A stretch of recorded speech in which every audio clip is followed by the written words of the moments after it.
Hello, my name is Greta Harrison. Welcome to Born Fabulous Podcast, Season 3, Episode 1. The theme of this season is young adults with intellectual disabilities living full lives of independence and interdependence. You will hear interviews with parents, support staff, and of course, the young adults with intellectual disabilities. Please note that these interviews were done 1 to 2 years ago.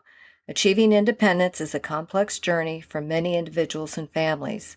There were many stops and starts with various entities when putting together Season 3. Regardless, this content is very relevant, and we hope you will find it helpful. This episode is the first of 2 episodes with Sandra McElwee. Sandra is the author of 3 books, a respected inclusion advocate, and is best known as Sean's mother. Sean was one of the stars of A&E's Emmy-winning show Born This Way. Sean has Down syndrome.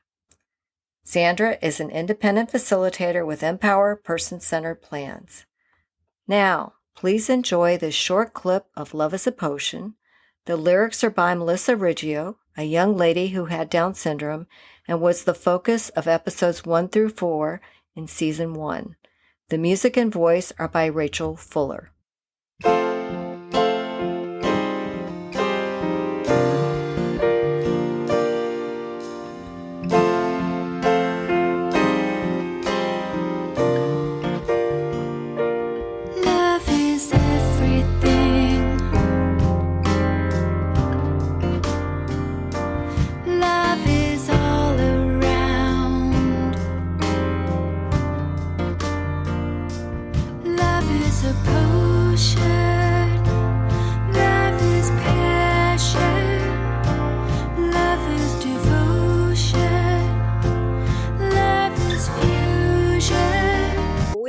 Very fortunate to have the one and only Sandra McElwee here with us to talk about independence, which is a topic she knows very much about, not just because of Sean, but because of what she does for a living now, and so many other things. So I want to welcome Sandra McElwee. Sandra, hello. Hello, how are you doing today? I'm great. Thank you so much for taking time out of your extremely busy schedule to be with us. I really, really appreciate that. Now, Sandra, we last spoke pre-pandemic, at least for the podcast. Now we're friends besides that, but for the podcast, we last spoke pre-pandemic, 2020. A lot has changed since then. You have a new job. So let's start out with you telling us about your new job, because I think it's so exciting. So California has finally brought the Medicaid waiver for services for adults and children with disabilities to the state. And in other states, it may be called the waiver, self-directed services, but in California, it's being called self-determination. And there was a 3-year phase-in where lottery participants were selected. And as of July 2021, the program opened to all of the consumers in the California Department of Developmental Disabilities. And so my job is to create the initial person-centered plan for people entering self-determination, help identify any unmet needs and services that they're not receiving, and help them transition into the program. And about how many people do you help right now? How many is on your caseload? Well, I had 24 clients in the lottery, and I've got about 70 that are on my caseload, but I haven't even started about 15 of them. So I have totally about 64 who are in the program. And then the others are at different stages of entering the program. And that's quite a caseload. And well, I help them get in and then just help them with tweaks throughout. The name of my company is Empower Person-Centered Plans. And the reason it's titled Empower is because I empower my clients' families to support them. So there is, people can pay someone like me to support them in the program, but the reality is their budgets aren't that big. And I would rather have my consumers use the budgets for their services, for things they want other than paying me, when their mom or their dad or their brother or their sister can administrate the program just fine. And so I basically teach them how to support their loved one. So they don't have to use their money for that. So they can have a personal trainer instead, or guitar lessons, or whatever their interest is. Sandra, what you're talking about sounds so exciting. I have a few questions if you don't mind. What is the exact name of your position? I'm an independent facilitator. How many independent facilitators do you think California has? Between 200 and 300 that I know of. Wow. Okay. All right. And so I know that you've done some exciting things with your job, having nothing to do with Sean. Now, some of this is experience, obviously, that you've gained from your journey with Sean, but maybe you could give us an example of one or two of the exciting things that have taken place without using real names, of course. Obviously, yeah. Obviously. I have one client who, at 27 years old, had never done a chore in her life. Her parents had just given her a weekly allowance, and whenever she wanted something, they would either say yes or no and buy it for her. And she had been offered a job, and she was like, why would I want a job? So she did.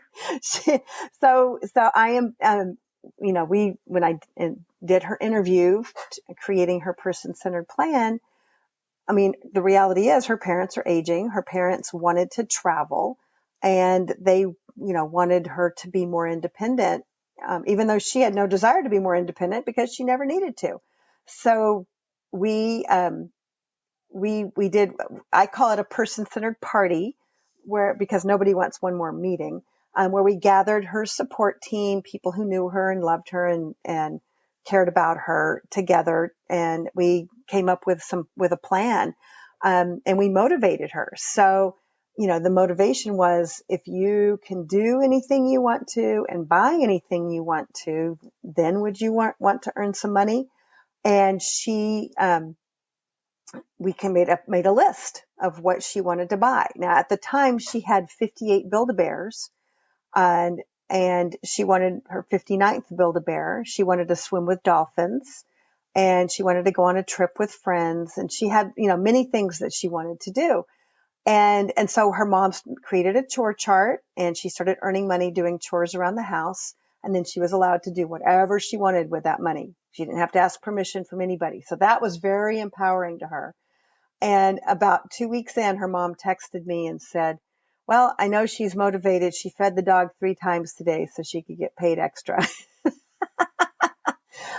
And then, she has vision issues, and she was having a hard time maneuvering the vacuum with a cord, and she kept tripping over the cord. So she used her money and bought herself a cordless vacuum. We did not, so, and staff was part of her plan. And we were able to provide her with 24/7 staff. And her mother would send me pictures of her and her husband in the woods drinking wine on impromptu camping trips, because there was already staff there for their daughter. So they were just able to leave. And she, her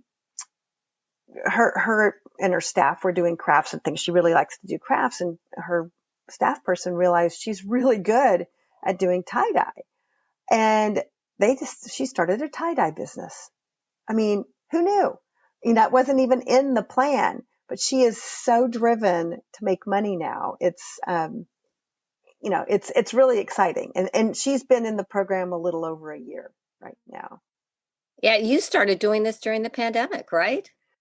Yeah. Well, I started doing it right before the pandemic. My first 2 clients, I actually was at their houses, talking to them and things.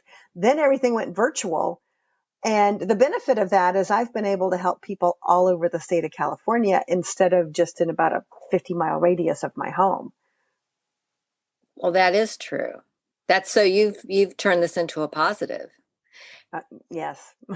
And you just gave an example of somebody who wasn't really motivated to do anything, and she was already in the latter half of her 20s, and now she has a business Hmm. and she's very motivated. Now, And does she want to become independent?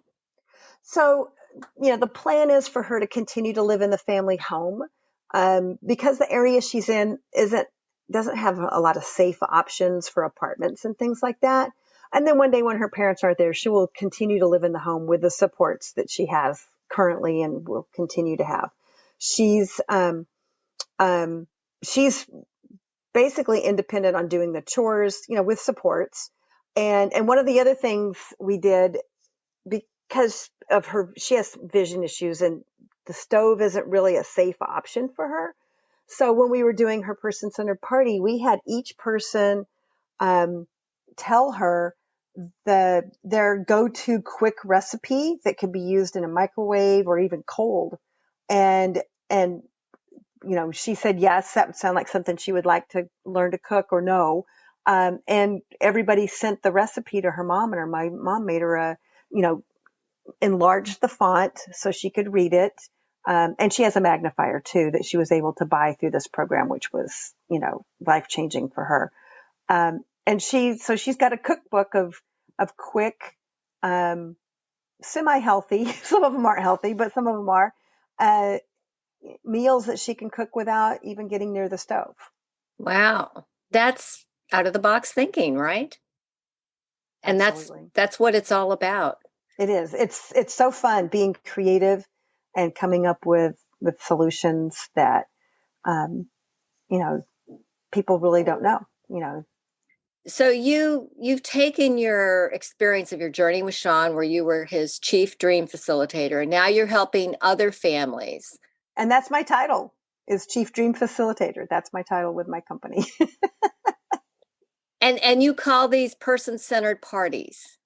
Well, so, there's a lot of information gathering. First, I interview my clients like they're rock stars, and I'm a Rolling Stone magazine reporter. And and it's like several pages of questions. You can't just ask somebody. You can't ask the typical person, but you certainly can't ask a person with a disability, what do you want in life? What do you want for a job? What do you want? What do you want to do? Instead, you ask, what's your favorite things to do? Where's your favorite places to go? If you could do anything you wanted to, what would you want to do? So I ask the same questions in multiple different ways, because sometimes the first two ways I ask it, I don't really get an answer, but the third way I ask it, then it resonates with them. Um, I experienced this when Sean had his person-centered party, where, his agency kept getting him jobs doing carts in the parking lot. And Mr. Social did not want to be in anybody's parking lot. He wanted to be in the store talking with customers. And, we went around the room and asked everybody, what do you see Sean light up? What situations does Sean light up in? And somebody said whenever he sees a little kid, he wants to give them a high five and ask their age and talk to them. And somebody else said whenever he sees dogs, he wants to, ask what the dog's name is and pet the dog. And so the person facilitating that said, Sean, would you like to work with children and dogs? And he was like, yes. And that was, a discovery of his interest without him saying what his interest was, because he really couldn't verbalize it.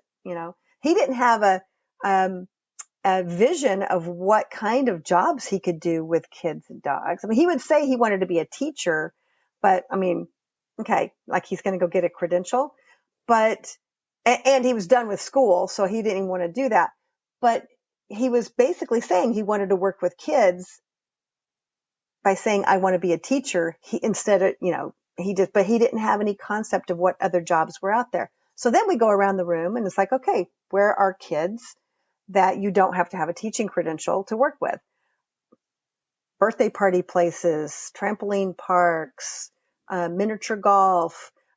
Everybody was,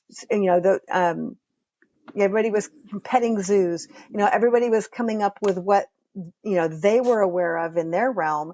And then we made a list. Same thing, doggy daycares, dog walker.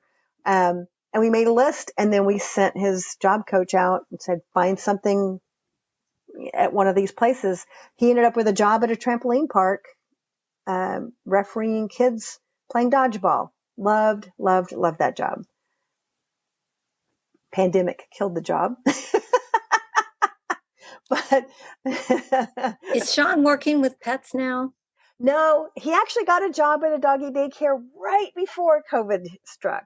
And then everybody was home with their dogs, so they weren't taking him to doggy daycare. He's currently working at a golf course, and he's loving it because he plays golf, and it's a very social job. Okay. Yeah, I know some doggy daycares have been affected. Yeah. Mm-hmm. So thinking back, and we've had in-depth conversations about Sean's journey. So for anybody who may not have heard season 1 or 2 of Born Fabulous podcast, in season 1, I spoke with Sandra in depth over 4 episodes about Sean's journey. So I highly recommend you listen to that. But I want to hone in now on what helped prep him for independence. Thinking about little things like when he was in middle or high school, it can be big or small. And I'll give you an example. I remember back in middle school, we were attending I'm Determined at George Mason University, something she attended many summers in middle and high school. And one of the things they talked about was, does your child wake themselves up in the morning? And I remember thinking, well, she doesn't. She should. And we went home, and right then and there, she started waking herself up in the morning, which is, a very important skill in independence. So that's just a tiny little example. So what examples can you think of with Sean? Well, when Sean was 11, the TV show The Real Housewives of Orange County debuted. And I was watching the show and seeing these teenagers, and I mean like 17, 18, 19-year-olds sitting there bossing their mom, make me a sandwich. Mom, there's crumbs on the counter. You need to clean the counter. And I was like, whoa, wait. When I was that age, I was mowing the lawn, digging the weeds, cleaning the windows, vacuuming. I mean, I was doing all kinds of chores. And I thought, oh, Sean isn't doing any of that. Now, he was 11. And I went, oh, he is not going to turn out like those brats. So, so I made a chore list, and I started paying him for the chores to motivate him to do them. And it took me 6 months to teach him to do laundry independently. But at the end of 6 months, he was able to do it all by himself. He did wash his cell phone once, but I made him buy his next cell phone with the money he was earning. So he never did it again. He would save money for big things. He saved 6 months for an Xbox. And, I mean, so that was a lot of it. And his chores were paid according to, how difficult they were or how desirable they were. Like unloading the dishwasher was like 50 cents, but scooping the dog poop was $5. And I can tell you he never earned that $5. Okay. Now I know we'll be talking to Sean separately. So I want everybody to know that, because Sean is independent and does not live with Sandra now. But and he has his own dog, and he is scooping the dog poop now. That's exactly that's where I was going. That's exactly where I was going. So he has gotten over that. He has gotten over that. He has to. Okay. So he's definitely gotten over that. So chores were a big thing. And chores is, that's a great point. I remember doing that with both my daughters, whether they had a disability or not. Making sure they could do laundry was one of the first ones. So that's very, very important. So that's a great example. Is there anything else you can think of? Just even, did you speak? I know Sean has always been ambitious. He always wanted to be on the stage. So did that have any part of this too? No, I mean, he would always want to be like, I want to stay up till midnight. And, it would have been no big deal for us to let him stay up till midnight.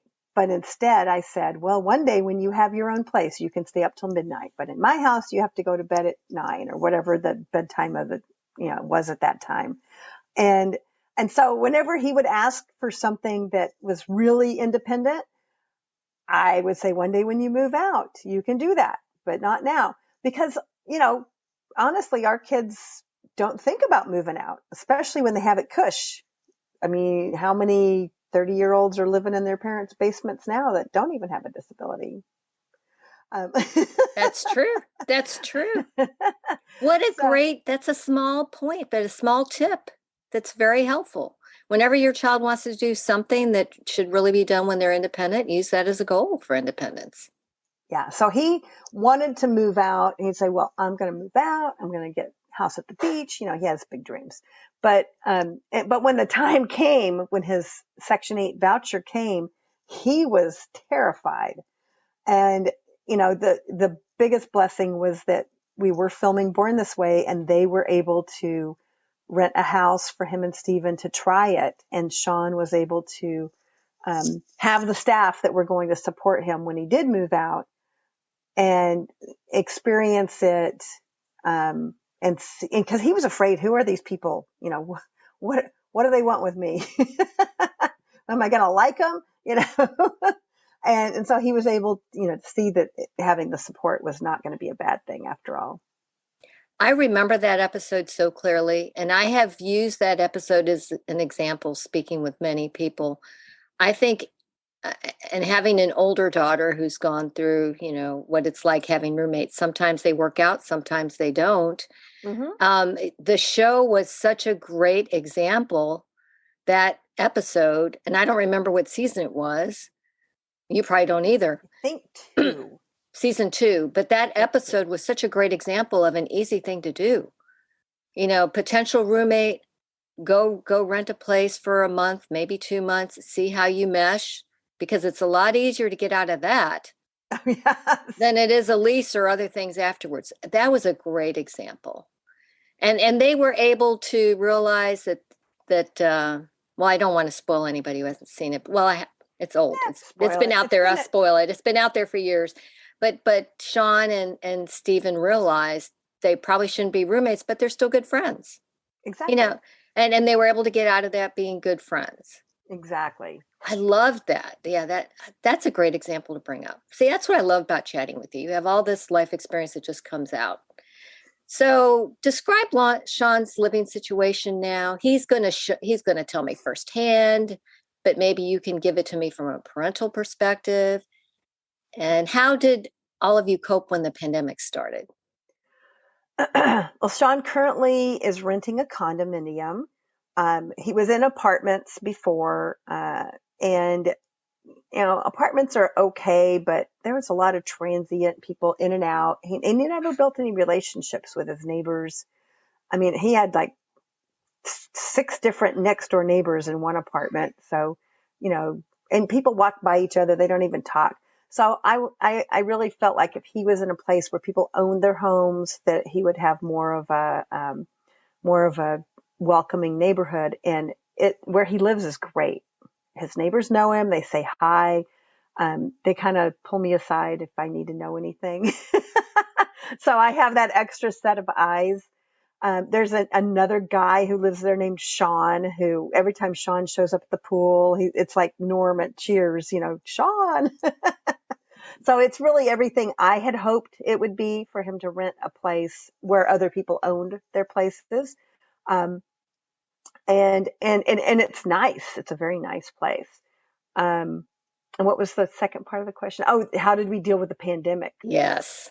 So a year ago, when COVID was really spiking and everybody was getting together for Christmas, even though they shouldn't have been, and he had a supported living agency and he had a job coaching agency, and both of them had people calling out sick. So he was getting substitute staff, and he was being exposed to way too many people because the continual staff were out. And so I said, okay, time out, everybody. We're bringing him home. We'll see you in January. So we brought him home before Christmas, And he didn't go back to his place until I knew everybody was well. Because it was too scary. There was just too many people. And, you can have COVID, not know it yet, and be contagious. So I just didn't think he needed to be exposed to that many people. He did not like that. He was very mad at me. And we would go over to his place and, I'd hang out and he'd play video games, but we didn't have the staff coming in. That's an excellent point on two areas. First of all, I'm glad you mentioned the condo versus an apartment, because you have stability of neighbors there, which is a great point, because everybody wants their child, disability or not, to live in a community. Mm-hmm. And that's a real community. Yeah, and he can walk to a few restaurants, and it's nice. It's very nice. Is it on a bus route? Yeah, but he doesn't take the bus anywhere. He's got staff 24/7, so his staff are his chauffeurs. Okay. So, but he is on a bus route if he had to be. And so that means the fact that he's even on a bus route shows that he's in a location that's kind of central or. Yeah. It's the beauty of the new program in California is he could take Uber and Lyft and get that paid for with his services. Everybody can, it's self-directed. Mm-hmm. Self-direction. Okay. So I love the apartment idea, but also I know, I follow several self-advocates who are very successful, and almost all of them to a T had to go back home during the pandemic for one reason or another. And sometimes that looked different. Like you said, he came back not really wanting to, and you still took him back to his apartment, so his condo, so that he could feel like he was still a little independent. For other people, it looked a little different. They had to leave and go to another state to be with their parents. But without fail, it looked a little different. And it just shows that we can plan and plan and plan and plan, but God always has other ideas. Oh yeah, there. Go ahead and plan. God'll laugh. That's exactly right. The nice thing now, so before Sean services were in traditional services, and he had to use agencies. Now, because he's in self-determination, we've hired his staff. So he has 4 people, and that's it. He doesn't have substitutes. If somebody's sick, somebody else will fill in, or it's me. So he's only exposed to 4 people every week, and they're all being very careful. They're all vaccinated and boosted, and it's, and he has a relationship with all of them, and they know his tricks. So he's not getting away with anything, where whenever he would get a whole new staff, he'd go, let's go get a soda. Or take me shopping. Or let me have 20 burritos like he did with Sean right. C. Exactly. That's funny. And you did mention everybody's vaxxed and boosted, and I know you and Sean are vaxxed and boosted. Trying to be as safe as you possibly can. Absolutely. And okay. Thank you for listening to the first episode of Born Fabulous Podcast, 3rd season. I hope you enjoyed it and want to hear more. A short video clip from this episode is available on our YouTube channel and on bornfabulouspodcast.com. In episode 2, Sandra will discuss the rewards and pitfalls of independence, share more stories, and give some encouraging advice. She is a wealth of knowledge. Please follow and like us on Facebook, Instagram, and Twitter. If you enjoyed this episode, I'd be honored if you would leave a review wherever you heard this podcast. Now, please enjoy this clip of Love is a Potion. The lyrics are by Melissa Riggio, who had Down syndrome, and the music and voice are by Rachel Fuller.